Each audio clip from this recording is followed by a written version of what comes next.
Hi there, Ashley Brister here from Sharing the Harvest Community Farm.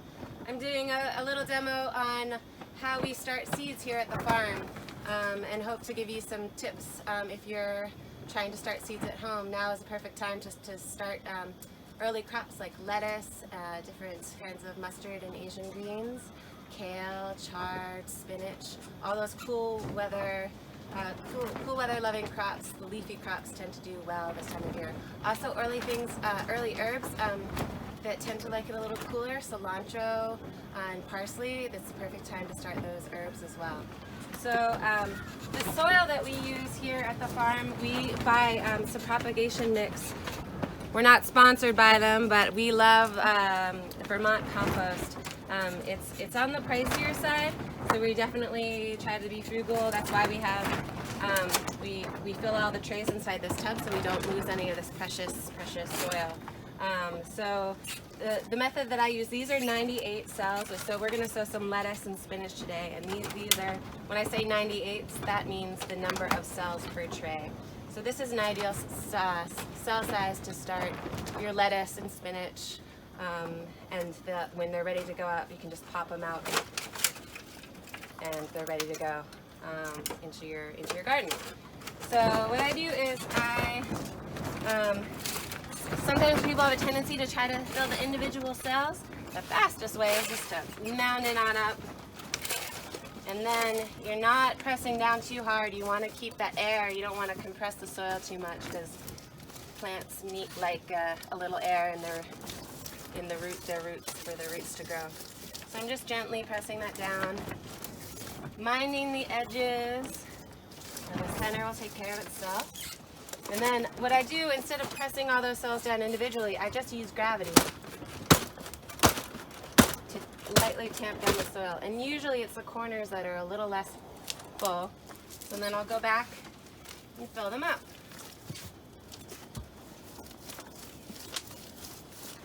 We're all ready to seed.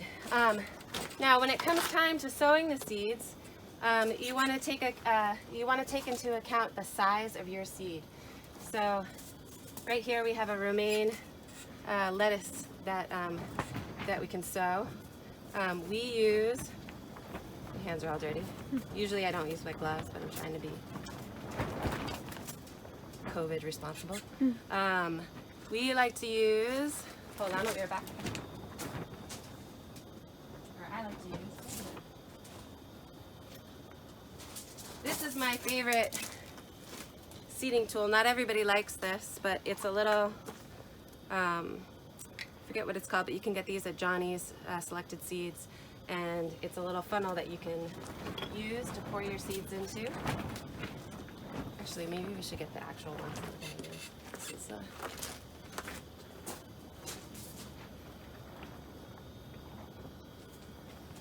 This is a nice early variety of romaine called Sparks.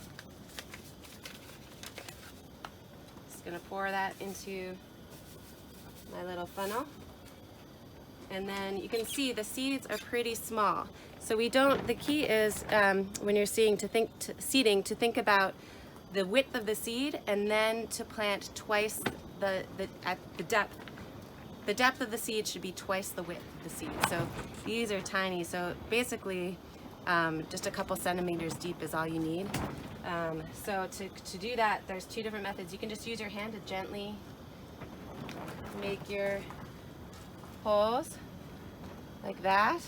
Another method is to take a full tray or an empty seed tray and press them all at once. So yeah,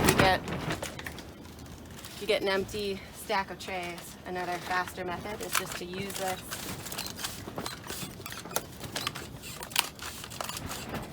to create your holes, and that's the perfect depth for lettuce. Spinach seeds are a little bigger, so you might want to go a little deeper. And then coming back to our little hopper here, this has little holes in it. So numbered 1, 2, 3, and the bigger the seed, the bigger hole size you can use. I like to sow lettuce on 2, and one trick that I do when I'm using this is rather than just having it the hole in the center, I like to move it to the side, and then it's windy today. As I as I'm seeding, I have it at an angle, and then it comes out just the side, and then I'm just tapping, and I'm just trying to get 1 seed per cell. Sometimes you might get 2 or even 3. It's not worth your time if you're doing a lot. I mean, if you're a home gardener and it's for your garden, you can take the time to get, if you get extra seeds, to take them out. But the other thing is you want to also look at the if you're using older seed, it might be advisable to intentionally sow more than 1 seed, because the seed viability, if seeds aren't stored properly in nice, cool, dry temperatures, the percentage of seeds that germinate goes down from year to year. So if you're using older seed, I would recommend sowing more than 1 seed per plant. And you also want to take into consideration how you're going to plant your seeds when it comes, or plant the transplants when it comes time to put them out in the field. Are you growing lettuce heads, or are you growing a lettuce mix? If you're growing lettuce heads, you're going to be planting those anywhere from 8 to 12 inches apart, and just one plant per foot.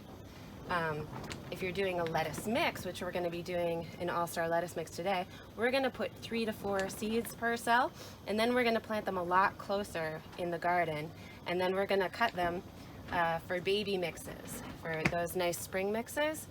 So for those, we're going to sow more than 1 seed. For spinach as well, we're going to sow 2 to 3 seeds per cell, because again, that's a cut and come again crop versus just a one-time pick like the lettuce heads. So those are some things to consider when you're starting seeds. The seed depth, what's your spacing in the field, and and how you're going to harvest it. So we've got the seeds in the soil. The final step is just to cover the seeds back up. So I'm going to take it back to my station here. And when we have more than one people working here, usually we have stations. So somebody will be filling in the trays, and at the same time, and then somebody will be making labels and seeding the flats. And then the person who's filling trays will also just do this final top dressing. And then we'll make a label for that with today's date. The varietal, so Sparks romaine lettuce, will go on the tag so we know what we're planting when we're planting it. And then one additional thing that I sometimes do, depending if we're using old seed, I might write the name of the company. I'll just write J and the year of the seed lot, so I know if there's an issue with the germination, that if I was using older seed and not a lot of them germinated, or I had poor germination, I know to go back and then toss that seed, because I don't want to keep reusing it and wasting precious soil and seeds. All right, that's it for now. Good luck in your growing at home.